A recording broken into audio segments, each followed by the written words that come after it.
senhor é um dos principais inventores do direito constitucional como o conhecemos hoje. O senhor usou outros termos, né? Além do termo inventor. Essa é uma forma, assim, eu não gostaria de parecer nem presunçoso, muito menos arrogante. Não pareceu, mas eu fiquei mais curioso com o termo invenção, divulgação, missão, porque pregação. o direito constitucional no Brasil era uma categoria ligada à história, à sociologia, à ciência política. Se você pegar esse livro do Afonso Arinos, de Melo Franca, que eu me referi, que era um livro influente, ele não é um livro que diga o princípio da legalidade impede que um regulamento institua uma restrição de direito. E em ocorrendo isso, o judiciário pode invalidar o ato do poder público. O Afonso Arinos não diz isso. Ele até pode falar da legalidade, mas em seguida ele vai falar a origem da lei e vai falar como foi no parlamento inglês. Depois vai falar um pouco sobre os Estados Unidos. Quando ele falar da separação de poderes, vai dizer, existe a comissão parlamentar de inquérito. Mas ele não vai dizer que o Supremo pode estabelecer limites à atuação de uma comissão parlamentar de inquérito se ela estiver violando um direito individual. Ou seja, não se trabalhava o direito constitucional como uma categoria jurídica. O direito constitucional é uma categoria política, histórica, sociológica. Neste sentido, que eu disse que talvez tenha sido um dos pioneiros nesse casamento do direito constitucional com o processo para dizer se está na Constituição é para valer. E aí eu importei no meu livro da efetividade uma categoria típica do direito civil, mas que na verdade é da teoria geral do direito, que é do direito subjetivo, que é, a gente estuda lá, o direito subjetivo é a possibilidade de você invocar o ordenamento jurídico para a tutela de um interesse protegido. Que valia no direito civil, valia em outra área. Aí eu fui estudar o direito subjetivo, para dizer que os direitos constitucionais também devem ser tratados como direitos subjetivos. A característica dos direitos subjetivos, as três características do direito subjetivo, ele investe o titular do direito numa determinada situação jurídica. Esta situação jurídica pode ser violada por alguém, e uma vez violada, nasce para o titular uma pretensão, que pode ser deduzida perante o Poder Judiciário. Portanto, ele tem um bem, esse bem pode ser violado esse bem jurídico, nasce para ele uma pretensão que pode ser deduzida perante o Poder Judiciário. Todas essas categorias devem ser aplicadas aos direitos constitucionais. Vale para o direito da privacidade, vale para o princípio da legalidade, vale, e aí eu dizia do radicalismo, vale para o salário mínimo. Então, se a Constituição diz o salário mínimo capaz de satisfazer as suas necessidades e as de sua família, se você fizer a conta e não der, você pode exigir judicialmente a diferença. Até esse ponto eu cheguei. Infelizmente, hoje em dia, precisaria retroceder desta afirmação. Mas eu reformularia poucas coisas dessas que eu disse que eram mais radicais. Portanto, eu trago um pouco esta lógica privada para dentro do direito constitucional. E você pode ter pretensões, você pode judicializá-las. Se está na Constituição e a Constituição é para valer, uma vez desrespeitado, você vai ao Poder Judiciário. Quando eu escrevi isso a primeira vez, naquele trabalho Por que não uma Constituição para valer, um professor de Direito Civil de primeira linha, e não reacionário, um homem avançado, e disse, eu apresentei o trabalho aqui em Brasília, no Congresso em 85, 86. Ele me disse, Barroso, esse negócio de dizer que direito subjetivo se aplica no direito constitucional não vai dar certo não, você tem que repensar isso. Porque era uma visão tradicional de que o direito constitucional era, no máximo, uma convocação para que o legislador atuasse.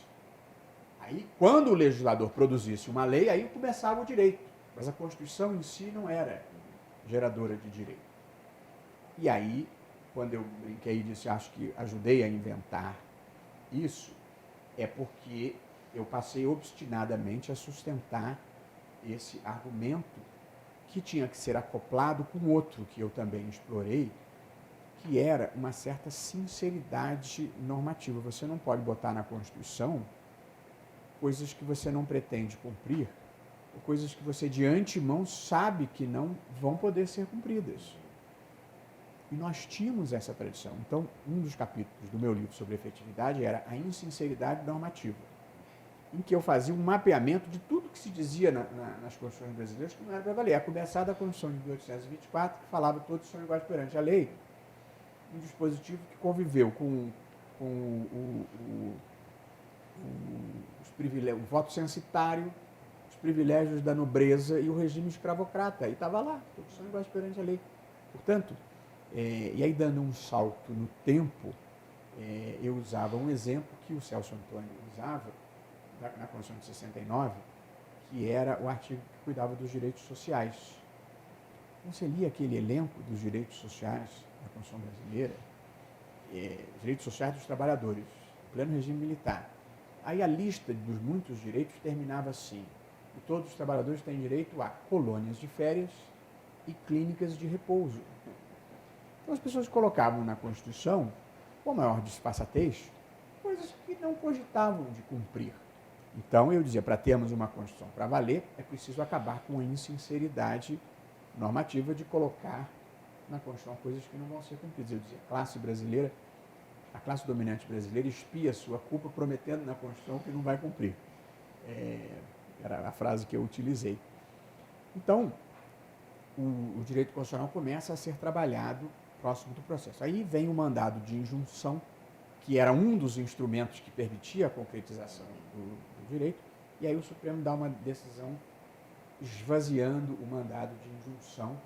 Aí eu escrevi um texto duro, criticando esse ponto de vista,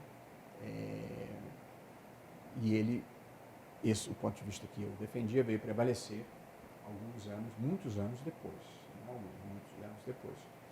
Mas foi se criando aos poucos uma cultura de que a Constituição é para valer. A Constituição gera direitos e o Judiciário deve efetivá-los.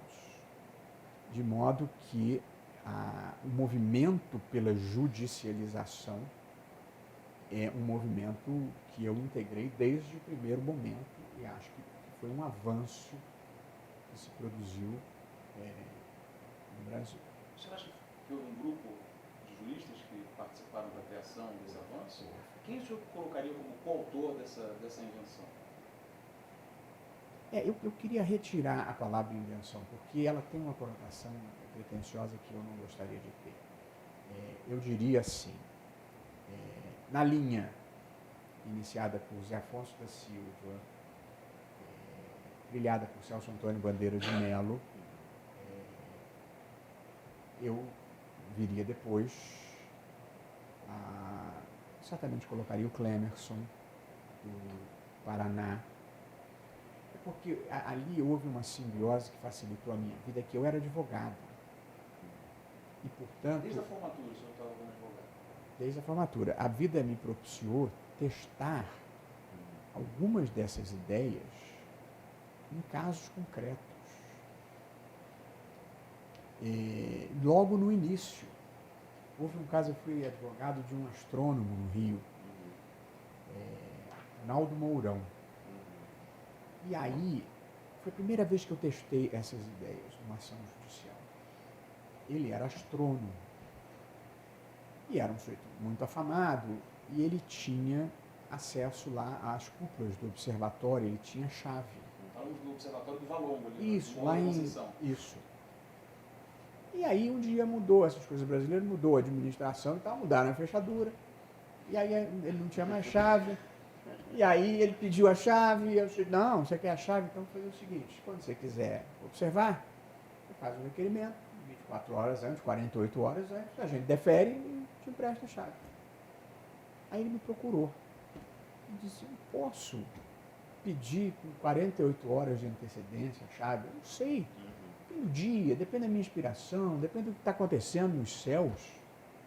Pode que isso atrapalha o meu trabalho.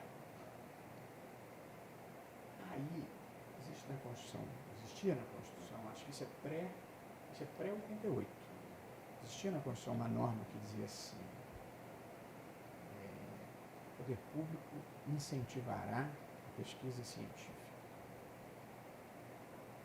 Uma norma que não valia para nada, ninguém nunca achou que isso pudesse valer de alguma coisa. Aí eu propus uma ação, acho que um mandado de segurança, contra o diretor, dizendo que a exigência dele era um desincentivo. Quer dizer, da norma incentivo à pesquisa, talvez eu não pudesse exigir um comportamento positivo. Talvez. Mas eu podia exigir determinados comportamentos negativos, determinadas abstenções. Uma delas era de não criar dificuldades para a pesquisa. E ele estava criando uma dificuldade para a pesquisa. E foi uma coisa meio... Todo mundo achou estranho. Mas era muito evidente. E aí fez-se um acordo. O sujeito voltou atrás. Eu até fiquei frustrado porque eu queria uma sentença, né? Mas houve um acordo e aí restituíram a possibilidade dele. Então, uma das questões da vida, ganhei a causa, mas não perdi o teste da tese que eu queria ter. Mas essa foi uma vez em que se questionou isso. E aí eu comecei a testar como advogado essas questões. E aí, ao longo do tempo... Mais vitórias ou mais derrotas no teste dessas questões? Eu acho que mais vitórias. Nenhuma vida é feita só de vitórias, portanto já perdi muitas. Mas acho que mais vitórias, sobretudo porque o Supremo, a partir de um certo momento, foi se abrindo, se entraram Pertence, Celso de Mello, o Supremo passou a ser um pouco diferente. E aí, algumas das teses que eu defendi, aí já perante o Supremo, e com mais visibilidade social, que dependendo da questão ajuda, aí eu propus, aí já estamos em 2004, eu propus a ação da anencefalia, que era para o Supremo reconhecer o direito de uma mulher interromper a gestação se o feto apresentasse uma deformidade que conduzisse à inviabilidade. Quando eu entrei, a gente entrou pedindo, assim, até usei todas as teses, mas a perspectiva não era um prognóstico assim para ganhar, entendeu? Que era uma tese, a tese principal, que o princípio da dignidade da pessoa humana paralisa a norma do Código Penal que criminaliza o aborto nesse caso. Que viola a dignidade da mulher, obrigá-la a manter uma gestação de um filho que ela não vai ter. Depois, quando foi finalmente julgado, eu tentei esticar a corda e sustentei a tese de que viola a dignidade da mulher, obrigá-la a manter uma gestação que ela não queira ter, ponto. Mas não passou. Que era a tese da liberdade reprodutiva da mulher. Quer dizer, eu continuo achando isso. Depois veio uma pior ainda, mais difícil, inimpensável, que era das uniões homoafetivas. Equiparar as uniões homoafetivas às uniões estáveis convencionais.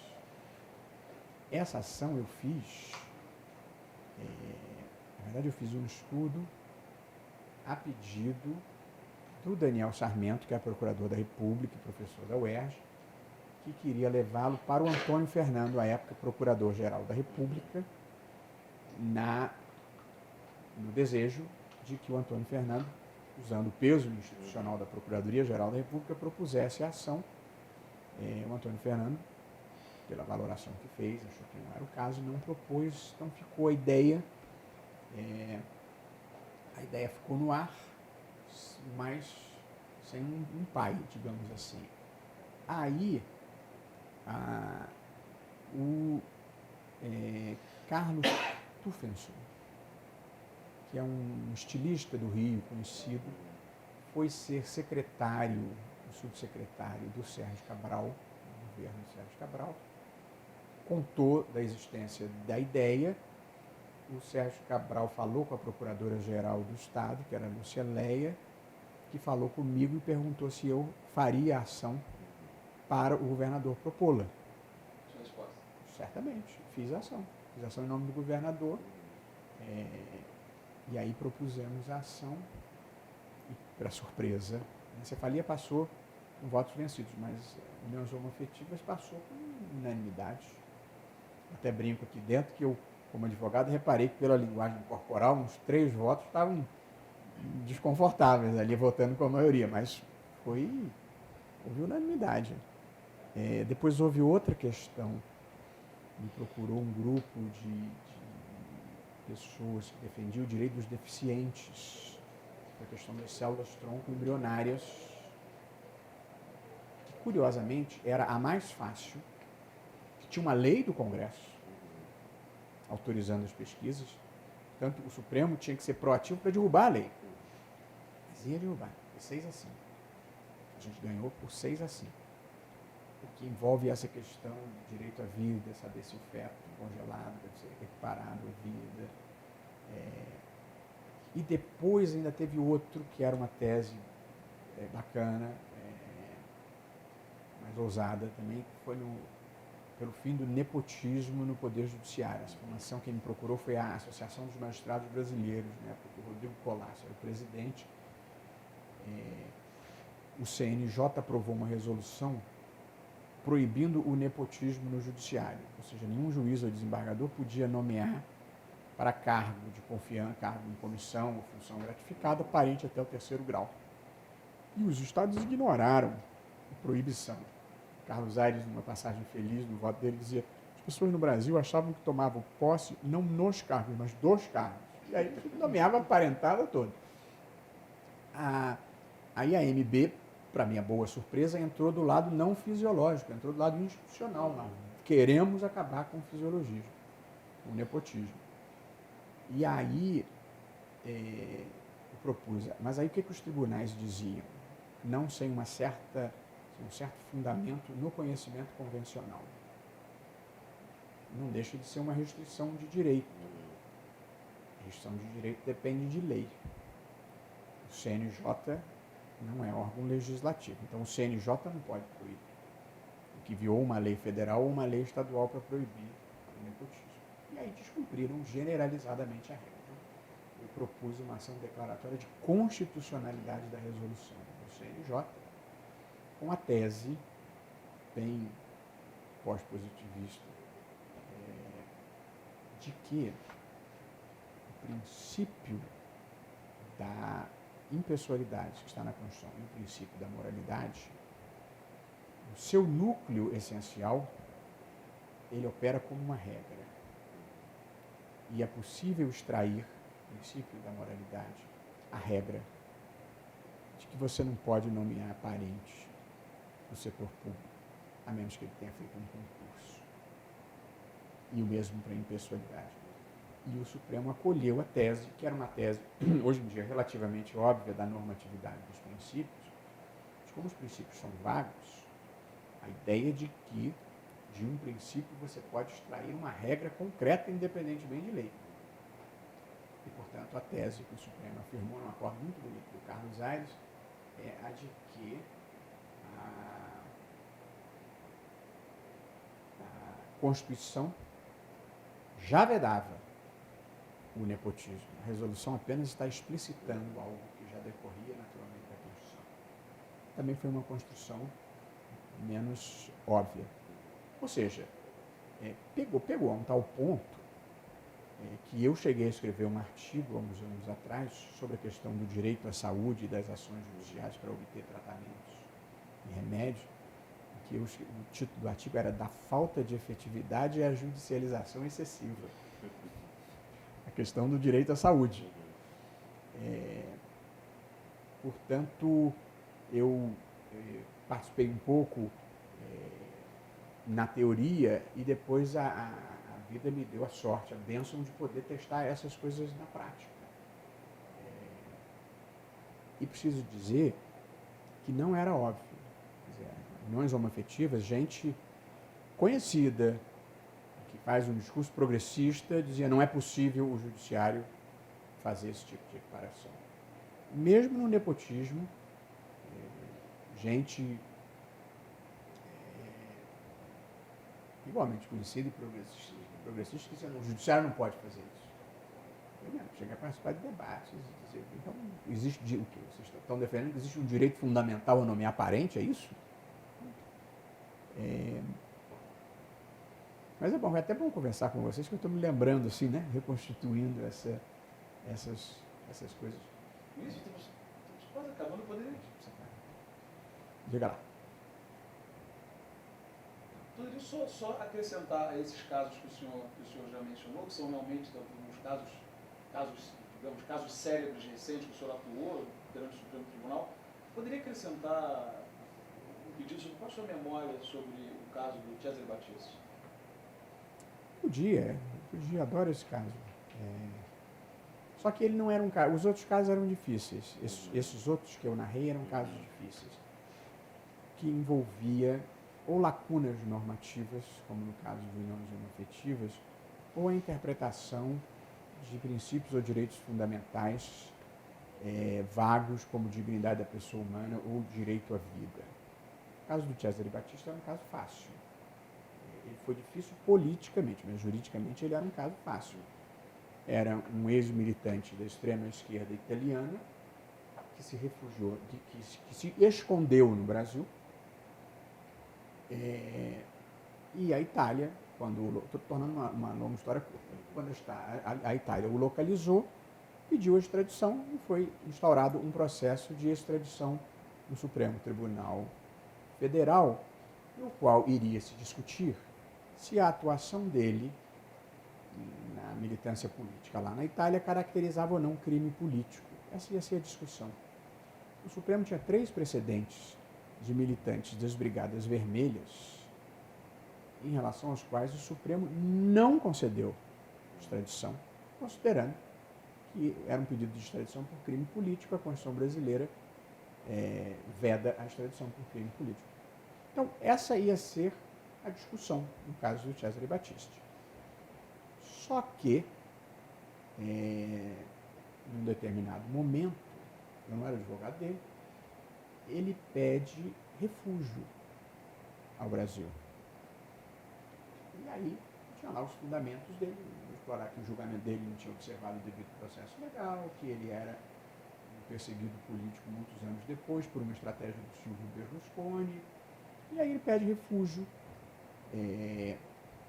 O CONARE nega por 3-2, mas o ministro da Justiça, Tarso Genro, dá o refúgio.